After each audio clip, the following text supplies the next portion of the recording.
I didn't realize that I had a poverty mindset until I was in my 40s. No one taught me about financial literacy. I was only taught there's not enough money to go around. Clearly, generational poverty runs in my family because no one taught us. The only thing they taught us was you have to work hard and you have to get a good job.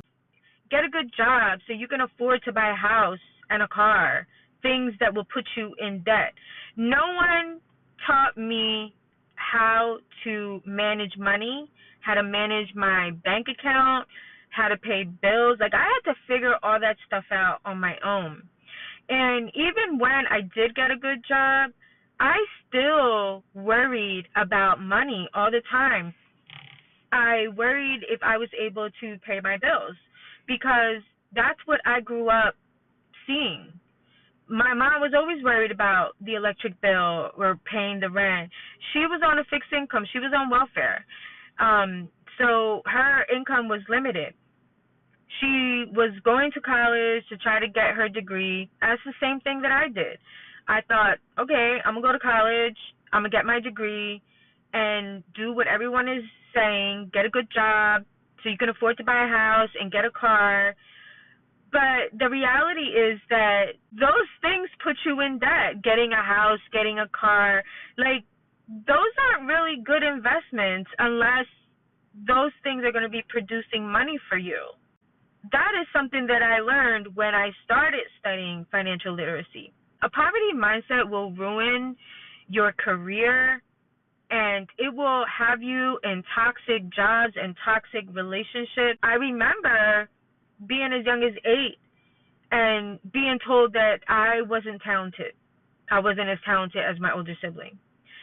And that affected me, but I wanted to prove that I was. I would go after a goal and I would achieve it. I had that poverty mindset because I didn't know how to maintain it. When I was working for the police department, I was making good money.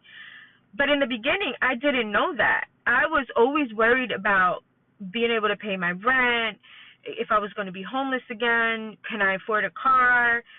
I was always stressed about money until I decided to sit down and look at my finances and understand what were my real expenses and then what's left over and can I save money after that.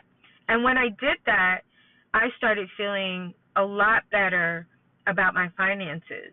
And it helped me to understand that there was enough money for me to afford things. So that was the first step so that I could feel grounded and stable and secure that I could pay my bills. I still don't have all the answers, but I could tell you I'm a lot more confident about myself than I was last year or the year before or 10 years ago. And it's important that you get rid of those limiting thoughts because sometimes they're so deeply embedded in us, we don't even realize it. Like, if you take on a job and you, after a year, you notice that it's toxic and you're like, okay, I'm not going to grow here. I'm not going to learn anything from these people.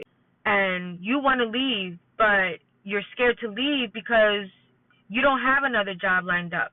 And every time you go on the internet or you're scrolling through social media, all you ever hear is people complaining about how bad the job market is.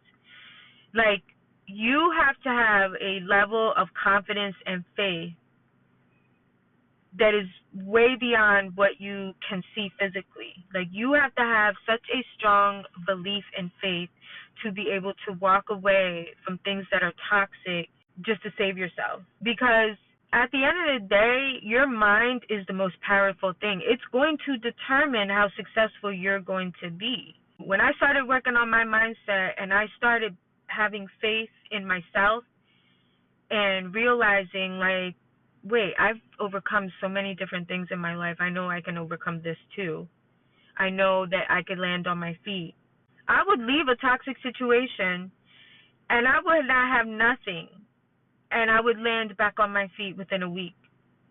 You have to have strong faith, though, to do that. I've done it a couple times.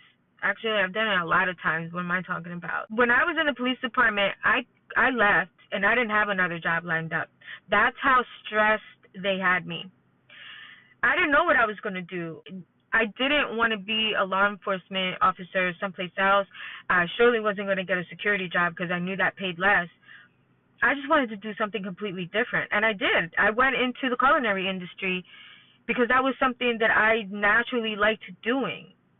And I did it and I succeeded. And within 3 years, I went from being like a personal chef all the way up to an executive chef, opening up my own kitchen. And that was because I worked on my mindset.